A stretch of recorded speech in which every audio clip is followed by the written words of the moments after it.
Fala pessoal, tudo bem com vocês?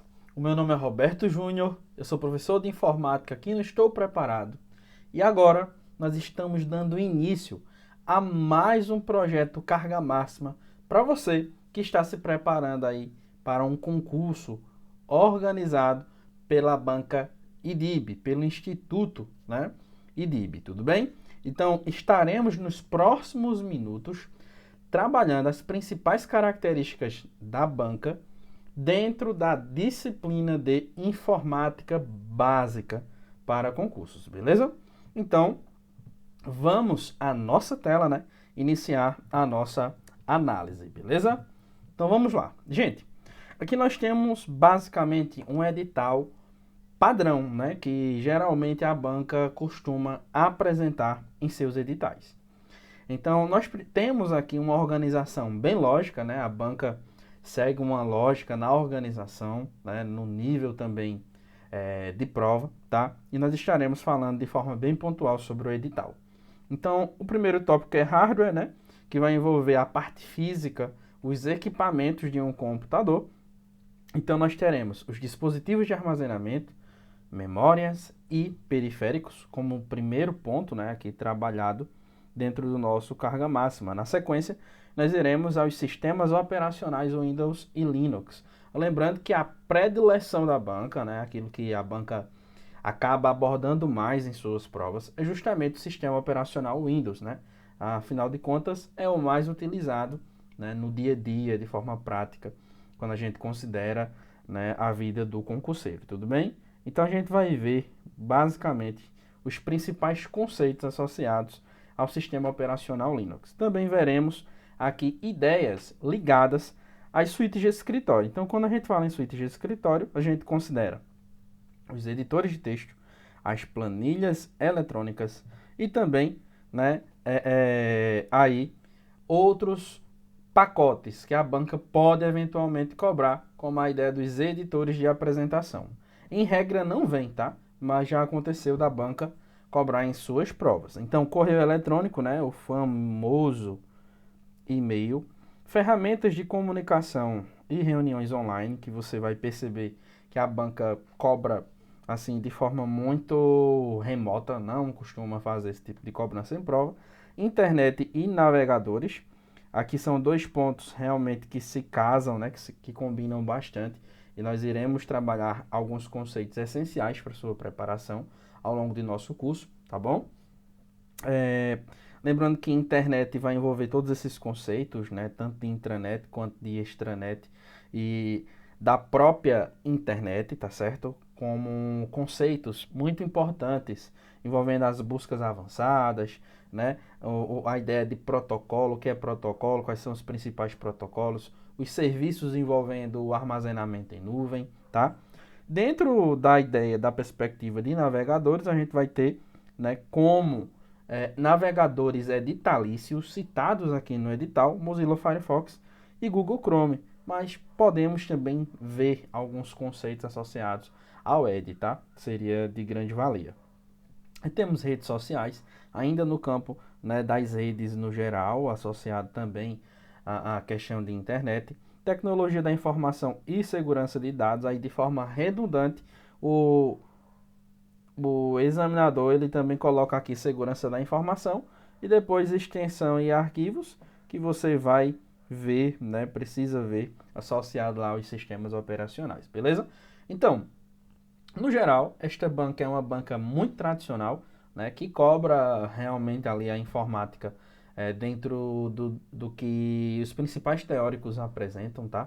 Sem criar muitos conceitos, sem fazer distinções, sem entrar em polêmicas. O único ponto que eu acredito que vocês poderiam ter um cuidadozinho assim e dar uma olhadinha seria em relação à história dos navegadores e a história da internet. Mas, professor, por que esse troço de história se a banca não está dizendo aqui? Eles gostam de cobrar, tá? Assim como a banca Consulpan. Então fica a dica aí, caso você queira, caso você tenha tempo ainda para fazer esse tipo de análise, tudo bem? Então, agora vamos dar início, ao nosso primeiro bloco de questões, tudo bem? Então vamos à nossa primeiríssima questão, cobrada no ano de 2019, que nos diz o seguinte: considere a seguinte definição. É um conjunto de linhas de comunicação que permitem a interligação entre dispositivos de um sistema de computação, aí ele explica, CPU, memória principal, HD e outros periféricos, ou entre vários sistemas de computação. A definição apresentada traz o conceito de, letra A, barramento de computador, letra B, processador, letra C, disco rígido ou letra D, cooler. Gente, sem muita enrolação, o gabarito aqui só pode ser a letrinha A, tá certo? Barramento de computador. Agora vamos entender. Nós temos um equipamento que é a placa-mãe. A placa-mãe vai ser o principal componente eletrônico do nosso computador. A placa-mãe ela vai estar presente tanto dentro de um PC, né, um desktop, como também dentro de um notebook. Então, nós teremos aqui a ideia do processador, né, a CPU. Teremos a ideia aqui da memória RAM, ou dos slots de memória RAM, tá? Teremos também um lugar destinado, né, ao HD ou ao SSD. E teremos, né, outros componentes que estão associados aqui ao funcionamento da placa-mãe do computador como um todo. Para que a CPU, né, a unidade central de processamento, ela converse com a memória RAM e converse aqui de repente com o seu HD, existem caminhos que permitem essa comunicação. São as linhas de comunicação, que é o que a gente vai chamar aqui, né, de barramento, tá? Vai chamar justamente de barramento, que são os caminhos. Tudo bem? De forma analógica, você vai entender a placa-mãe como sendo o mapa de uma cidade. Esses componentes aqui que estão acoplados direto ou indiretamente à placa são os prédios. E os caminhos, né, os barramentos são aí as ruas que conectam estes prédios, tá? Só para ficar algo na sua cabeça, algo de forma prática. O processador ele vai ter a função de cálculo de tudo, absolutamente tudo que foi inserido nele, né, o processador, no computador. Disco rígido, né, um dispositivo aí de armazenamento secundário que dá suporte aos dados que estão sendo trabalhados no processador, né, e vão ser armazenados nele. O cooler é um sistema aí para resfriamento, né, da própria CPU, do próprio processador, beleza? Então vamos agora à nossa questão de número 2, que foi cobrada no ano de 2021, que nos diz o seguinte: uma impressora é um dispositivo do tipo assinale o item correto. Vejam só, nesta primeira questão, eu falei sobre os dispositivos que estão aqui dentro da placa-mãe, não é isso? Os dispositivos que estão aqui dentro da placa-mãe, eles sempre vão ser classificados como dispositivos de entrada, processamento e também saída de dados. Tudo bem? Eu voltei aqui os dispositivos de entrada, que eles vão inserir dados. Eu vou ter o dispositivo de processamento, né, que vai acolher essa entrada de dados e vai processar, gente. Bem intuitivo. Vai processar, vai calcular os dados. E depois de calcular e processar esses dados, ele vai ter que dar uma resposta, né? Ele vai aí extrair, tá? Ele vai aí mostrar uma resposta para o usuário. Isso tudo aqui vai acontecer em qual ambiente? Dentro do computador. Então, dispositivo de entrada eu uso para inserir. Quais são os principais objetos, ou melhor, equipamentos periféricos que a gente usa para inserir dados em um computador? Nós vamos ter teclado, mouse, teremos ainda o webcam, né, ou webcam, tá? Que vão inserir dados no computador, como a ideia do scanner também tem esta mesma perspectiva, tá? Para inserir dados. Para processar dados, nós vamos ter, assim, no topo dos exemplos, a ideia do processador. mas também teremos, né, a placa de vídeo, né, a GPU, tudo bem? Já para a saída de dados, tudo aquilo que entrega uma resposta ao usuário. Por exemplo, o monitor comum, tá? A gente vai ter também a caixa de som, a impressora. Todos esses equipamentos que eu citei aqui são de saída, tudo bem? Então, a impressora, como está aqui na nossa questão, vai ser um dispositivo de qual tipo? Do tipo de saída de dados, tá bom? Beleza? Agora, eu ainda tenho dispositivos de saída e entrada de dados, ou ditos também de dispositivos híbridos. Vou dar dois exemplos. O primeiro exemplo seria a impressora multifuncional, que ela vai ter ali a parte de impressora comum, mais a parte de scanner, né, combinados ali em um equipamento só. Então ela vai ser dispositivo de entrada e de saída ao mesmo tempo. O headset, né, que ele vai ter o fone e o microfone acoplados. Veja, o fone sozinho é um dispositivo de saída, o microfone sozinho é um dispositivo de entrada, mas os dois unidos em um equipamento só, chamado headset, vai ser um exemplo de dispositivo de entrada e de saída. Pendrive, entrada e saída. Eu insiro dados, eu extraio dados. Projetor, dispositivo de saída, ok. Mas e quando eu falo em um touchscreen, em um monitor touchscreen? Veja, uma tela sensível ao toque. Eu tenho a resposta do computador, que é a visualização, né, do conteúdo que está sendo exposto ali, mas eu também consigo interagir diretamente com o computador, tudo bem? Então, eu tenho aí o casamento dos dois.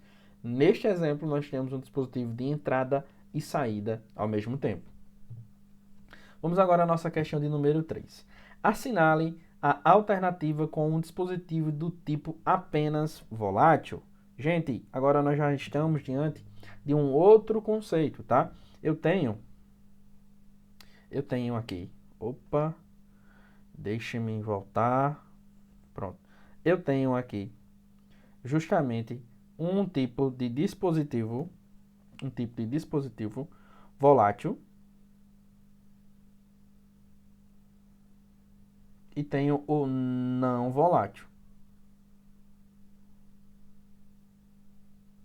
O que é que você vai entender como conceito? O volátil. Ele armazena os dados, só que de forma temporária.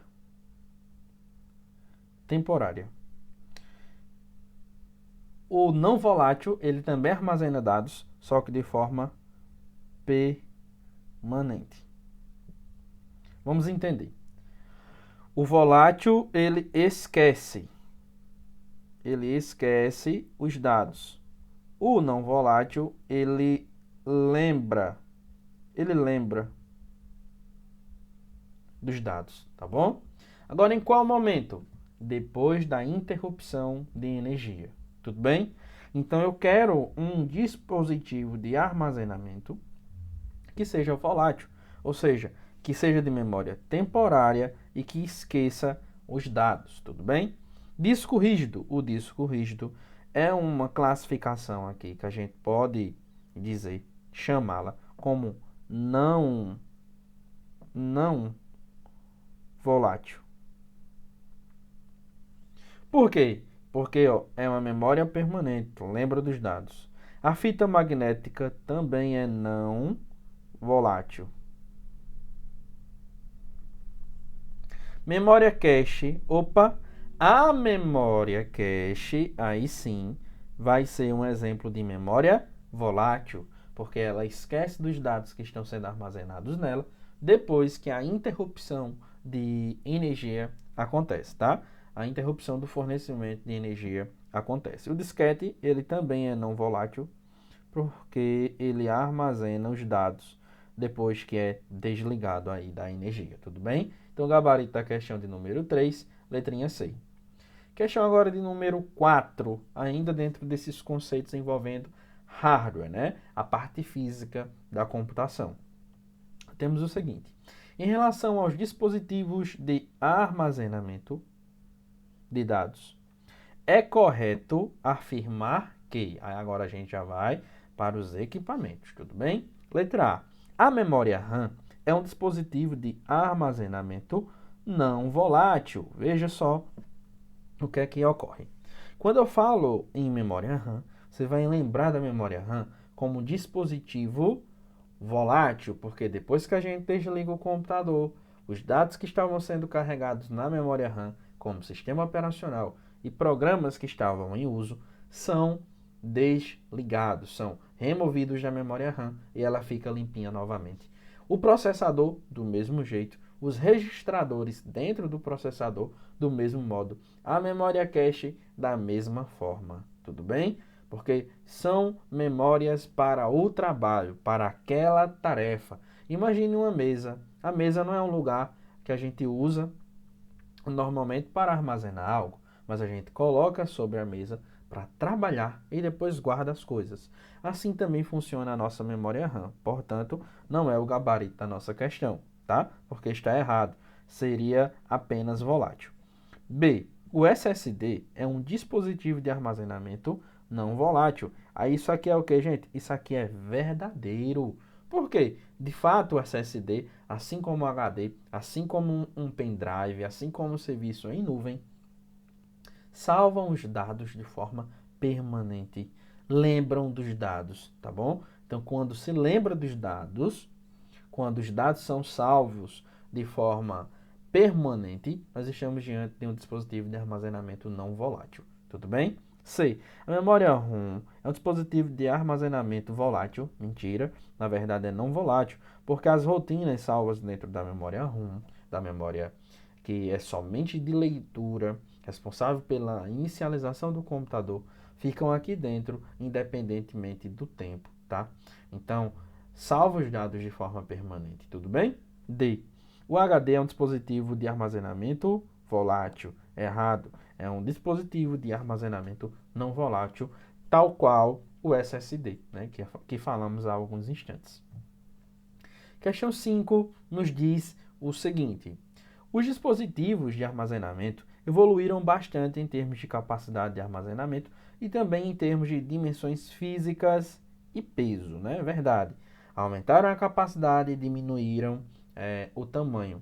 Aumentaram a capacidade de armazenamento e diminuíram o consumo de energia, tá? Além destas melhorias, surgiu a necessidade destes dispositivos serem capazes de ler e gravar dados a taxas cada vez maiores, ou seja, mais rápidas.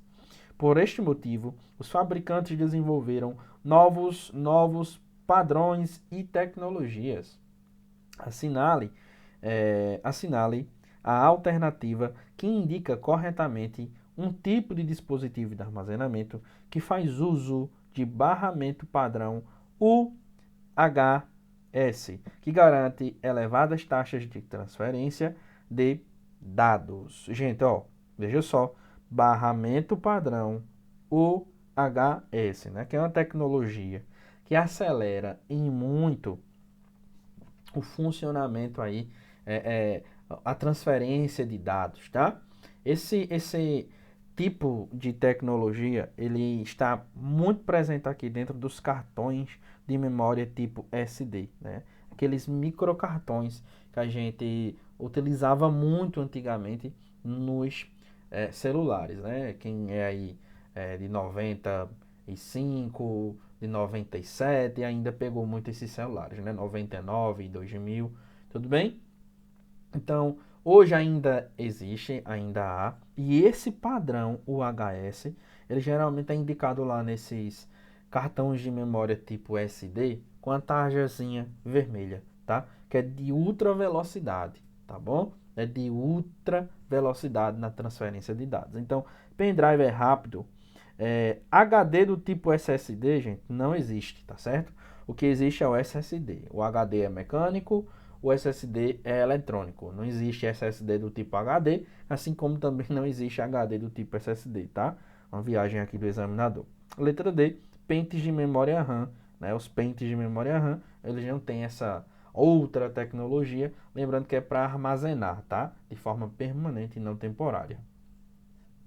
Agora temos a questão de número 6. E deixe-me maximizar aqui essa questão, né, para que vocês consigam visualizar com o máximo de qualidade. Então, Vamos lá. A questão de número 6 nos diz o seguinte: dispositivos de armazenamento são peças de hardware capazes de armazenar informações para posterior consulta ou uso. A gravação de dados pode ser realizada de diversas maneiras, desde a modulação de energia eletromagnética até o armazenamento de informação em discos ópticos, como CDs e DVDs. Eletromagnética, gente, seria aí a ideia dos SSDs e HDs juntos, tá? Eletro de eletrônica e magnética, né, de uma fita magnética, enfim, né? É a forma como alguns dispositivos funcionam. Aí, continuando. Em relação às características dos tipos de dispositivos de armazenamento, analisa as afirmativas a seguir. Item 1.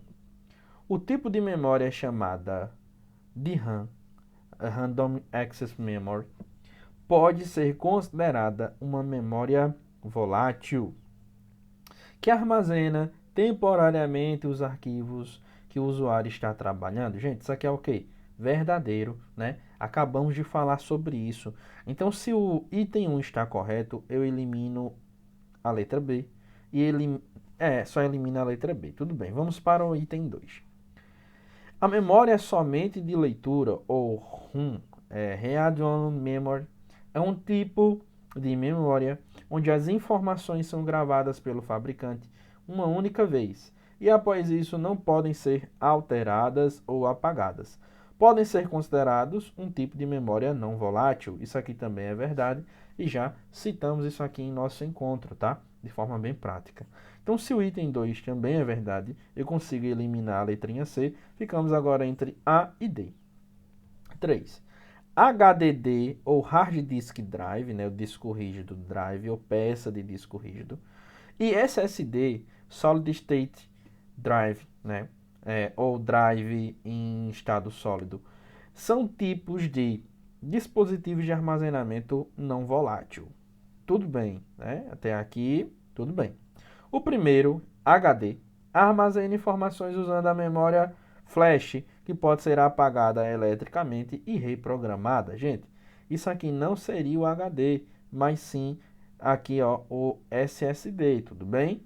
Aí ele diz, o segundo SSD armazena informação de maneira magnética, com o auxílio de braços atuadores móveis. Então, o item 3 está errado. Se o item 3 está errado, obviamente, o gabarito aqui só pode ser a letrinha A de aprovado, de aprovação, tudo bem? Vamos à nossa questão de número 7, que nos diz o seguinte, olha só. A respeito do teclado, um dos mais importantes periféricos de entrada de dados, né? Assinala a alternativa que indica, respectivamente, as teclas que permitem ao usuário posicionar o cursor no início de uma linha e retroceder o cursor realizando a exclusão do caractere que se encontra imediatamente anterior ao mesmo. Então vamos lá. Estou aqui em casa. Imagine que eu escrevi casa, né? Casa vermelha, algo bem aleatório, gente, sem sentido algum, só para a gente entender. O cursor ele vai estar aqui no cantinho, né? Indicando o lugar em que você está inserindo os dados por meio do teclado. Quando você pressiona a primeira tecla, você volta com o cursor, né, aqui ao início. Tudo bem? Essa é a ideia da questão. Então, aqui é o inicial e aqui é o ponto final. Tudo jóia? Então, o que é que vai acontecer? Quando você pressiona esse botão, você volta lá, né, para o início. Então, aqui só pode ser o quê? Home, né? Início, tá? Então, quando eu olho para as outras opções, ó, eu tenho Page Up, Table, Alt. Então, nenhuma dessas opções faria isso. E Backspace, né, o Backspace, seria a ideia de apagar da esquerda para a direita. Inclusive, geralmente é a setinha que a gente tem, né, no teclado do computador, tá? Da esquerda para a direita. Tudo bem? Se fosse o delete, o botão delete, ele vai apagar da direita para a esquerda. Tudo bem? Ok? Então vamos lá. Gabarito da nossa questão, letrinha A também de aprovação, né? Então 6A e 7A. Vamos agora à nossa questão de número 8. A questão de número 8 nos diz o seguinte: às vezes, percebemos que um arquivo enviado para impressão possui algum erro de digitação que deve ser corrigido. Suponha que você está imprimindo um arquivo de 5 páginas e a impressora está na segunda página de impressão. Sobre essa situação hipotética, analise as afirmativas a seguir. Então, veja, estamos ainda dentro aqui de hardware, beleza? Só que agora associada à impressora, e esta banca, que é o Instituto IDIB, ele gosta muito, né? Ele gosta muito, muito mesmo de cobrar assuntos associados à impressora, tá? Então, preste atenção. Olha o que diz o primeiro item. É possível cancelar a impressão pressionando o botão de cancelar no painel de controle da impressora, que é físico. Painel de controle da impressora, a impressora é física, só pode ser realmente física, então verdadeiro. Então já elimina aqui a letra D, tá? Ficamos entre A, B e C. 2. Algumas impressoras possuem um painel sensível ao toque, que tem um botão virtual para cancelar ou parar a impressão. Também é verdadeiro, né? E lógico, elimina a letra C. Vamos ao item 3. O cancelamento pelo painel de controle da impressora, painel de controle físico, né? Interrompe a impressão do arquivo atual. E outras impressões pendentes. Aí aqui não. É somente, né? É somente o item que está ali já, né, em impressão, tudo bem? Isso aqui é algo bem genérico, veja que não falamos em nenhuma impressora especificamente, então são conceitos que se aplicam aí aos mais diversificados exemplos. Questão agora de número 9, vamos lá? Nos diz o seguinte: um dispositivo periférico, ou simplesmente periférico, é um dispositivo auxiliar usado para enviar e receber informações do computador. Sobre os periféricos, assinale a alternativa correta. Gente, ao longo da nossa resolução, você pode pausar o vídeo, tá? Tentar resolver sozinho, depois você dá um play e continua, né, a nossa resolução, tudo bem? É importante para que você vá treinando. Por isso que eu já vou aqui resolvendo para que a gente ganhe tempo, tá? Para que você consiga acompanhar da melhor maneira. Já vá fazendo as anotações também sobre os dados, sobre as informações, sobre as dicas. A. O scanner permite copiar o conteúdo de uma folha ou documento como uma imagem digital. Nas impressoras multifuncionais, você encontrará o scanner e a impressora ao mesmo tempo. Mas, se um deles apresentar defeito, ambos param de funcionar. Isso aqui é o que, gente? É errado, tá certo? Se um quebra, apenas um quebra, né? São duas funções distintas, tudo bem? B. Uma webcam é um tipo de dispositivo de saída com a qual você pode gravar vídeos ou tirar fotos. Gente, não é dispositivo de saída. É um dispositivo de entrada de dados. Veja, agora eu estou utilizando uma webcam. Estou inserindo os dados, né, no computador. Tá? Eu não estou extraindo o computador. Então ele continua: você também pode transmitir vídeos através da internet em tempo real, fazendo chamadas de vídeo com qualquer pessoa em qualquer parte do mundo. C. Um joystick é um dispositivo utilizado para controlar jogos de computador, sendo considerados periféricos de saída de dados. Gente, olha só. Se é para controlar, né, algo num computador, você está inserindo informações. Então não é um dispositivo de saída de dados. Tudo bem? Então só nos resta a letra D, que diz: microfones são dispositivos de entrada de áudio. Eles podem ser conectados ao computador para gravações ou para você se comunicar por internet com outros usuários. Perfeito. Então, gabarito da questão de número 9, letrinha D. Questão agora de número 10. Vamos lá. Sobre as memórias do tipo flash, assinala a alternativa correta, tá? Lembrando que tipo flash, né, gente, é um dos tipos aí de memórias mais rápidos que há. Então vamos lá, assinala a alternativa correta. Letra A. Exatamente como as memórias ROM, a memória flash ou flash ROM não pode ser atualizada. Olha só, a memória ROM, ela pode sim ser atualizada, tá? Ela não pode ser apagada ou reescrita, mas tem uma nova versão a depender do fabricante, sim. Então, por isso que a alternativa está errada. B. Desenvolvidas a partir da memória ROM, permite que múltiplos endereços sejam apagados e escritos de uma só operação. Não. É somente de leitura. Você não escreve, você somente lê, tá bom? C. Memória flash é um tipo de dispositivo de armazenamento não volátil, ou seja, permanente. Ele continua. Ou seja, mesmo se não tiver energia, manterá as informações que foram salvas. Aí aqui, gente, é o gabarito da nossa questão, né? Mas a letra D. Precisa de energia para manter as informações armazenadas no chip. Errado, porque memória flash é um tipo de memória de armazenamento, tá bom? E de armazenamento permanente e não temporário. Bom, gente, com essa questão de número 10, vamos fazer aqui uma breve pausa e daqui a pouquinho nós estaremos de volta dando continuidade ao nosso projeto Carga Máxima, tá? Não saia daí.